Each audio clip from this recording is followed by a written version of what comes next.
পানি বাঁচাইতে পারে আপনাকে। এই দেখুন বাংলাদেশে ভয়াবহ একটি দুর্ঘটনা।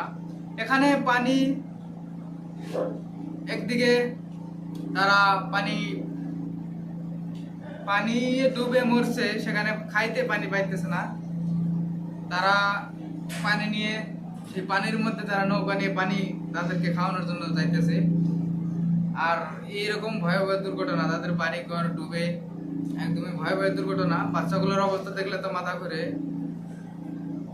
একদিকে কলকাতায় মমিতাকে নিয়ে বহুত আন্দোলন, আর একদিকে বাংলাদেশে কিছুদিন আগে স্টুডেন্ট কিছু ঘটনা হয়ে গেল, চর্চা হয়ে গেল। তারপর এখন পানি, এখন এমন ভাবে পানি ঢুকছে বাংলাদেশের বিশেষ রাজ্যগুলো, বিশেষ গ্রামে এমন ভাবে টান হচ্ছে, আচানক পানি, তাদের বাড়ি ঘর ডুবে। তারা নিজের প্রাণ বাঁচাবে না, প্রাণীদের প্রাণ বাঁচাবে তারা, সেটাই আর কি। বহুত ছাগল, ভৈঁস, গরু সেগুলো মারা গেছে।